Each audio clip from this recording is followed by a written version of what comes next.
3학년 오랜만에 동영상 수업하겠습니다. 오늘은 6단원 첫 번째 유전의 원리. 자, 유전을 연구한 대표적인 과학자 이름이 바로 멘델이라는 사람입니다. 핸델 아니고 멘델 기억하세요.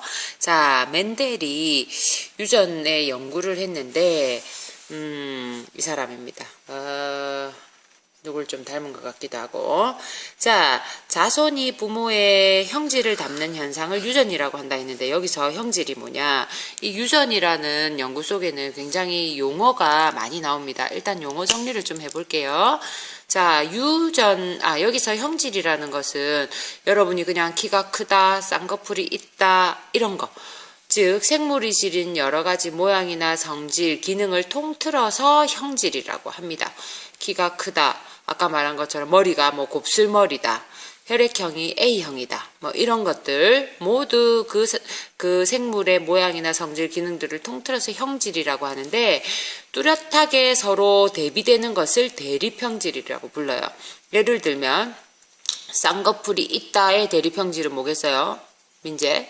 그렇지. 쌍꺼풀이 없는 외꺼풀. 자, 그 다음에 혈액형이 A형이다의 대립형질은 B형이다 또는 O형이다. 이것도 다 대립형질이 되겠어요. 또 키가 크다의 대립형질은 키가 작다 이겁니다. 자, 이런 부모의 그 형질, 모양, 그러니까 키가 큰 거 또는 쌍꺼풀이 있는 거, 이런 것들이 자손에게 전달되는 현상이 바로 유전이라고 합니다. 그 다음에 여기서 교배는 여러분이 잘 알 것 같아서 설명 안 할게요. 자, 멘델은 어떤 생물을 가지고 연구를 했냐면 이 완두라는 것을 이용했어요. 그러면 이 완두가 유전에 연구를 하는데 굉장히 좋은 점이 있었겠죠. 그 유전을 연구를 할 때 좋았던 점이 뭐냐면, 이 완두를 보니까 우성열성도 이거 좀 이따 설명할게요. 하나는 동그랗고 하나는 주름지고, 녹색인 완두가 있는 반면에 황색인 완두가 있고, 그 다음에 꽃의 색깔이라든지 이렇게 뚜렷하게 형질이 구분되는 게 있어요.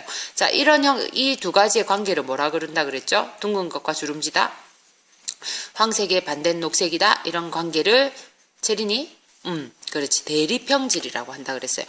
이 완두는 대립형질이 뚜렷한 거예요. 그러니까 완두가 유전 연구로 사용된 첫 번째 이유는 대립형질이 뚜렷했다는 거예요.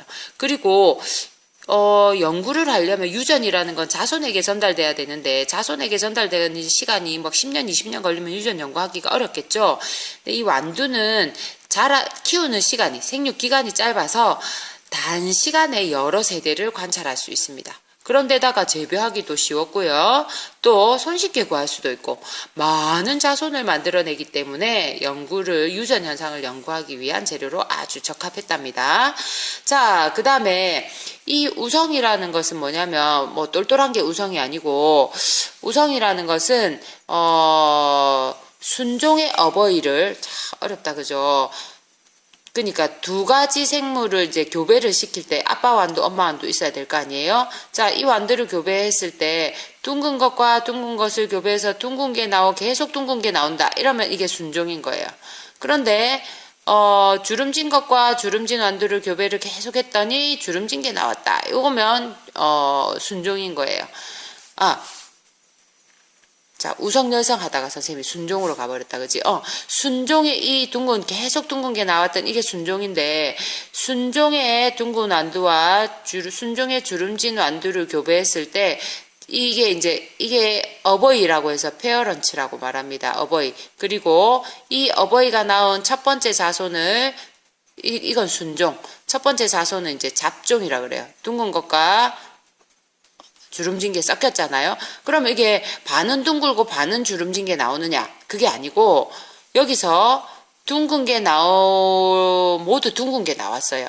이 멘델이 실험을 해봤더니, 이때 이 순종의 어버이를 교배했을 때 첫 번째 자손, 잡종 제1대에서 나오는 형질을 우성이라고 합니다. 조금 내용이 처음 들어보니까 어렵겠지만 이제 하다 보면 이해가 될 거예요. 자, 그 다음에 자가수분이라는 것은 뭐냐면 스스로 자자죠.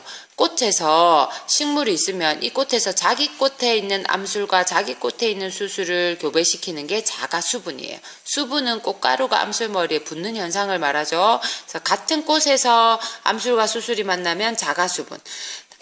여기 다른 꽃에서 여기에 있는 꽃가루하고 여기에 있는 암술머리하고 붙이면 뭐가 되겠어요? 자가 반대로 타가 수분이라고 합니다. 자, 이렇게 해서 맨델은 이 자가 수분을 하기가 쉬웠기 때문에 맨델이 쉬운 게 아니라 완두가 쉬웠기 때문에 맨델이 완두를 연구에 사용했어요. 자가 수분을 하면 똑같은 유전자가 나오잖아요. 그래서 이 순종의 개체를 얻기가 쉽습니다. 계속 둥근 거 동그랗게 같은 것끼리 하면 계속 동그란 것만 나오겠죠. 주름진 거 계속 교배시키면 주름진 것만 나오겠죠. 그러면 이게 이제 순종이 되는 거예요. 순종의 어버이를 교배시켜서 잡종의 제 첫 번째 세대에 밖으로 드러나는 게 바로 우성형질입니다. 얘는 동그랗지만 사실은 엄마는 이게 아빠라고 치자. 아빠는 동그랗고 엄마는 주름지잖아요. 그러면 이 속에는 주름진 유전자의 성분이 있을까 없을까?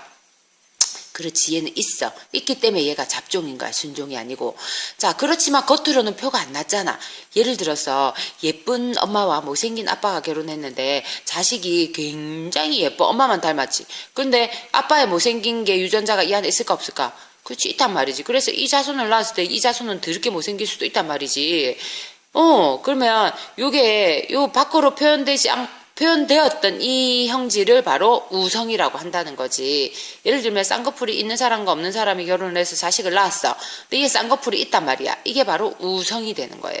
우성이 좋다는 뜻이 아니고 우성이 잡종 제1대에 나타난다 이거고, 숨겨진 형질을 열성이라고 불러요. 열성.